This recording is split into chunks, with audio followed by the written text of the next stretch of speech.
Hello everyone, how's it going? This is Intrix and I'm back again with another Conqueror's Blade video. Today I'm going to cover glaive and share my style of glaive build with the community. I think that's important to get a feeler from a lot of different glaive players because the good thing about glaive is not only is it fun to play, but there's a lot of different play styles that can be done with this class. There's a lot of different builds that can be done with this class. And at the end of the day, it really boils down to who you are as a player and what type of play style you have. That being said, there could be a lot of players that play similar as me and still feel like that my build or other builds might not be so much suited to them. What's important is to just share different ideologies, different mentalities, different views and opinions, as well as just share different builds. And that way, when people in the community try to look up class builds, that they at the very least should be able to take something from each content creator and kind of be able to mold their own type of build. Really, at the end of the day, it's trial and error. It's testing things out. There's no bad or good type of builds. There's just simply builds, and you got to find what works for you. It's a time and effort type of thing, but once you hit that plateau, you're going to really excel at glaive. The good thing about glaive is that it's so versatile and that you can play it in a lot of different ways and fashions. But that being said, I'm just going to share what I think is not necessarily the best build for glaive, but definitely a good build and one that works for me given my play style. Now, based on some other builds that I've seen from other glaive players, there's been something along the lines of this where you put the majority of your points in armor, maybe the rest in strength, not too much in strength. That being said, there's probably like a hybrid build with the armor, so maybe 2 pieces of medium and 2 pieces of heavy. Therefore, these base stats of your defensive attributes would be a lot more higher with those extra pieces of heavy armor. So this would probably be around more in the vicinity of 700, plus the bonus, that would put you in the range of 800 to 900 per defensive attribute stat. Now, that's not terrible either.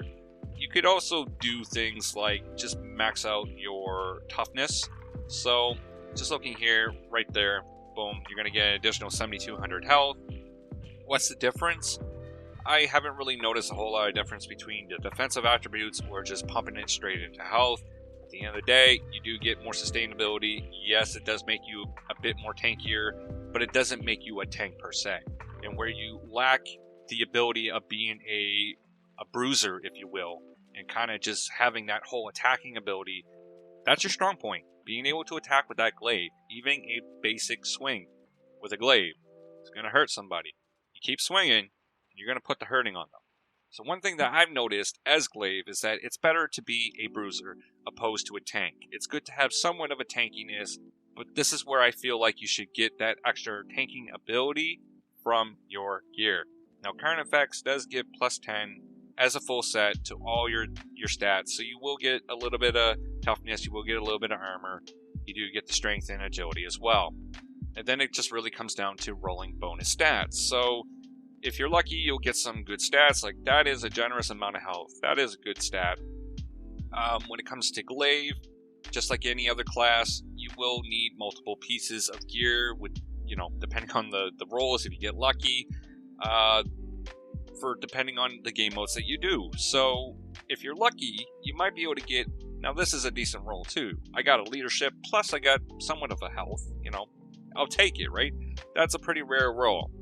It's one that's pretty good too, so I get the best of both worlds. I haven't really rolled anything better than that, but I do have other pieces of gear where I don't necessarily get the leadership, but I do get some extra armor, defensive attributes. I also get the bonus health, so this would be something better suited for, say, deathmatch, maybe territory war, maybe, but definitely like deathmatch, things like that. It makes me a little bit more tougher, but it also gives me the ability to still stay aligned with what I would like to do, which is to be a full strength build.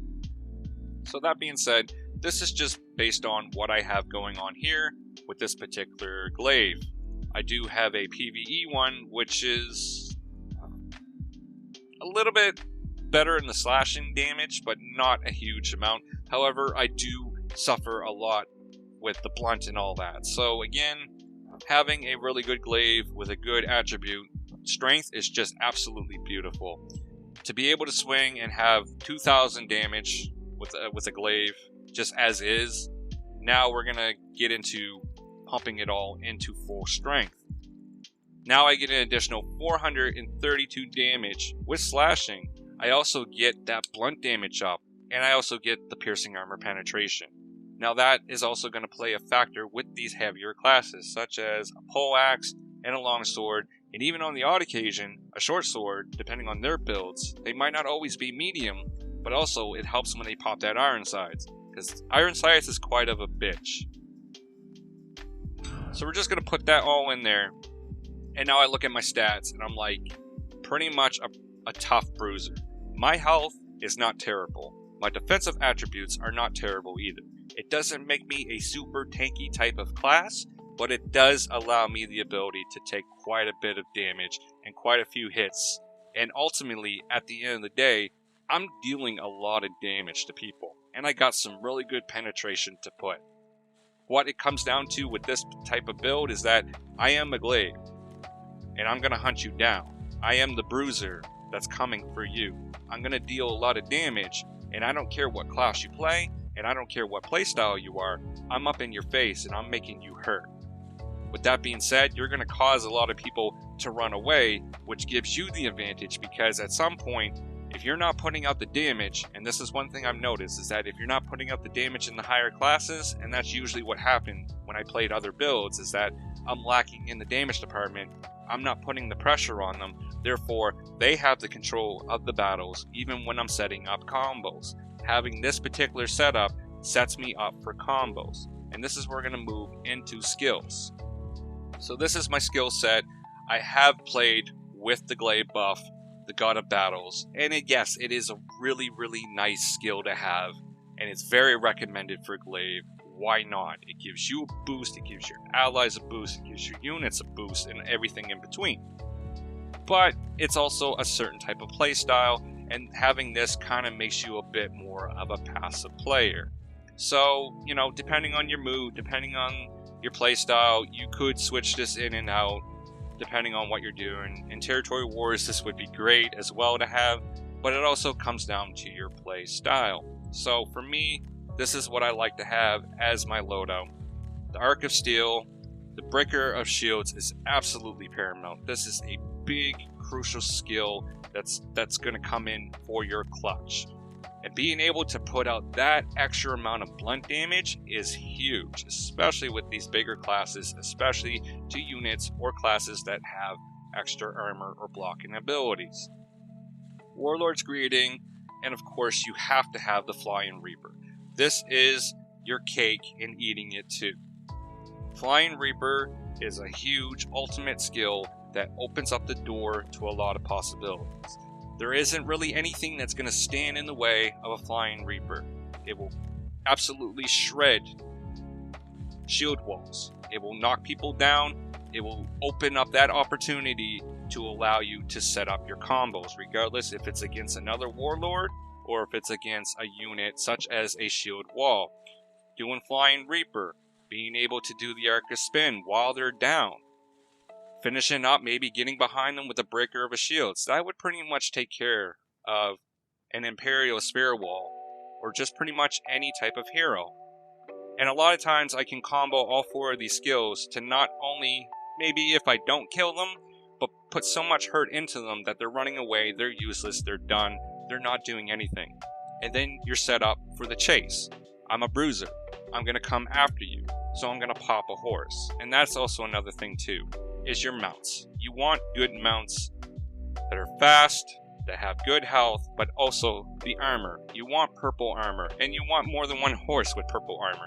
Having this extra defensive ability with your mounts is going to create that sustainability where they're going to take that couple extra hits, and that's also the make or break point, because if their allies or if the other units are shooting at your mount, and if you're getting knocked off your mount, you know, it's dead, well, then you're no longer in pursuit. You can't chase after anybody anymore. You kind of have to run away. Being able to sustain your horse a lot longer is going to work all the way around. It gets you out of binds. It allows you to chase after people and to continue chasing after people, as well as you just kind of want to be on your mount as much as possible. It just creates all that extra ability to set yourself up for combos. The E, when you can do the swing on the horse, that creates damage. Then you jump off the horse, that creates damage. And then already you got 4 extra skills right there that you haven't even popped off yet. As well, dual blades aren't going to come after you when you're on your mount. And you can be the anti-dual blade. There isn't very much that a dual blade can do if you're in their sights. They can pop Alchemist Vapors or they can pop Infiltrator. It doesn't matter if they go invisible. You still have the ability to kind of see them, and if you stay on them and put the heat on them, they're pretty much rendered useless. I feel like glaive is just one of these classes that it's very beautiful to play because there's just so many different ways that you can play it. And what works for you might not work for me or vice versa, but at the end of the day, this class works for a lot of people. And regardless of how I see these people build them or play them, glaive brings a lot of potential to the battlefield. However, if you want to be a straight up 100% bruiser, putting the pain as well as being able to have some type of sustainability and tankiness, this is your build. The full strength and then seeking out the additional strength roll on your weapon. It would be great if I had additional slashing damage on this, but even as is, this isn't a terrible roll. It kind of makes me cry a little bit because having that extra damage would really make the difference. Sometimes, yes, the odd guy gets away, and it's usually the heavier classes or short sword, and they're hanging on by a thread of health.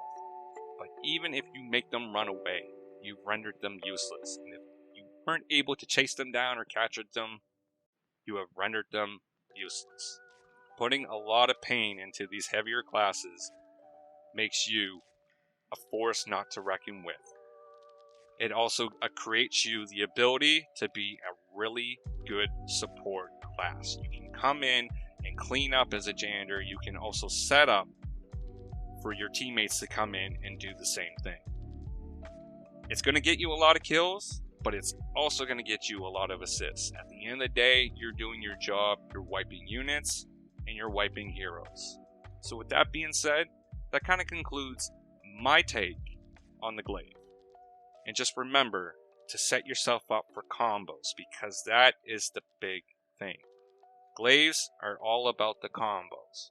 As long as you can get the combos synchronized and you can land those shots, you're golden. So with that being said, this is Intrix signing out. Thank you for watching my videos. Please like and subscribe, and I'll see you on the battlefield. Almost there, guys. Stay on point. Stay on point. Don't get off. Stay on point. Sacrifices. Jump on. Everybody jump on. Everybody bodies, bodies, bodies, bodies, bodies, bodies, bodies. I'm good. We got Good it. We got shit. it. Yeah, you Yes, write it.